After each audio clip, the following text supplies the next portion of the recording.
আপনি মিডিয়া আপনার লাভ হইব, আর এখন সরকারের লাভ হয় না লস এটা আমি জানি না, কিন্তু আমার লস হইব। আসলে এআই মামলা হচ্ছে আপনার যেটা করছে আমাদের মানে যে কোনো ক্ষেত্রে এটা হচ্ছে আপনার লাইসেন্সের উপর দিয়ে যায়।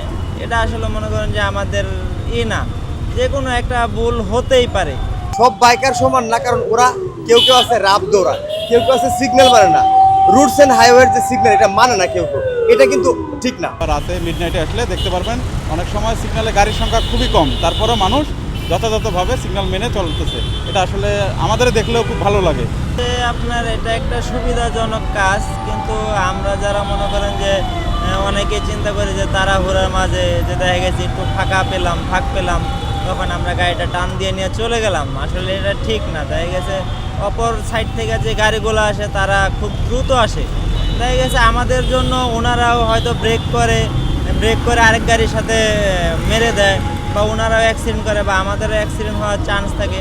কিন্তু আপনার এটা হলে আপনার মনে করেন যে একটা সুরক্ষিত থাকে, যে আমাদের কোনো অ্যাক্সিডেন্ট হওয়ার চান্স থাকবে না, বা একটা নির্দিষ্ট সময় থাকে। কারণ অনেকের তারা থাকতে পারে বা ইমার্জেন্সি থাকতে পারে। হ্যাঁ, রিকোয়েস্ট করতে পারতাম, বা ওনারাও মানবিক দৃষ্টিতে দেখতো জিনিসটা, কিন্তু এখন তো এটা দেখার মতো না। কালার হয় এইটাই, আরো ক্ষতি হয়, এর বেশি কিছু হয় না। আপনি মিডিয়া আপনার লাভ হইব, আর এখন সরকারের লাভ হয় না লস এটা আমি জানি না, কিন্তু আমার লস হইব, আমার ক্ষতি হইব, এটাই, এর বেশি কিছু হইব না। আমাদের দেশে এইসব প্রতিবেদন আপনি নিতেই পারবেন, এতে কোনো লাভ হইব না ভাই। এই অটো রিক্সা বন্ধ না করলে, অটো রিক্সা যে গ্যাদারিং করতে আছে এগুলো আপনি কি করবেন? হ্যাঁ, অটো মামলা হয়ে যাবো। লাল দাগ ক্রস করলে অটো মামলা হয়ে যাবে। ওনারে আমি সাইড কিভাবে দিব?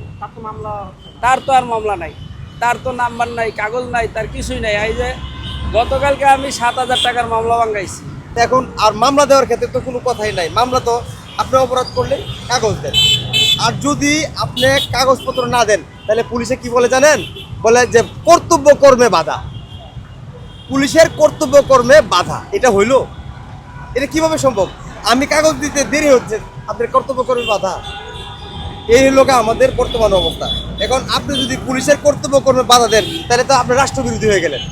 আর পুলিশ যেহেতু আপনাকে মামলা দিবে, আগে কাগজ দেন, কাগজ দিলে কোনো ধরনের এক্সকিউজ শুনে না, আগে মামলা দেন। এই হইলো বিষয়টা। হ্যাঁ, এআই মামলাটাই অটো, হ্যাঁ এআই মামলাটাও আমি এগ্রি করি, কারণ সব বাইকার কিন্তু সমান না, সব বাইকার সমান না, কারণ ওরা কেউ কেউ আছে রাব দৌড়ায়, কেউ কেউ আছে সিগন্যাল মানে না। আপনারা আগে থেকে জেনে থাকবেন যে অটো সিগন্যাল আমাদের অনেক আগের থেকে চালু। এআই মামলা 1 মাস থেকে চালু হয়েছে। এআই মামলা চালু হওয়ার পর থেকে কী হয়েছে, আমাদের অটো সিগন্যাল চালানোর পরেও দেখা যেত যে শেষ সময়ে মানুষ সিগন্যাল ভায়োলেশন করে চলে যাওয়ার একটা প্রবণতা ছিল। আর রাতে অথবা অন্যান্য সময় যখন ট্রাফিক থাকতো না তখন একটা প্রবণতা ছিল বা সিগন্যাল ভাঙার, কিন্তু এআই মামলা চালু হওয়ার পর থেকে এই প্রবণতাটা অনেক কম। রাতে মিডনাইটে আসলে দেখতে পারবেন অনেক সময় সিগন্যালে গাড়ির সংখ্যা খুবই কম, তারপরেও মানুষ যথাযথভাবে সিগন্যাল মেনে চলতেছে। এটা আসলে আমাদের দেখলেও খুব ভালো লাগে।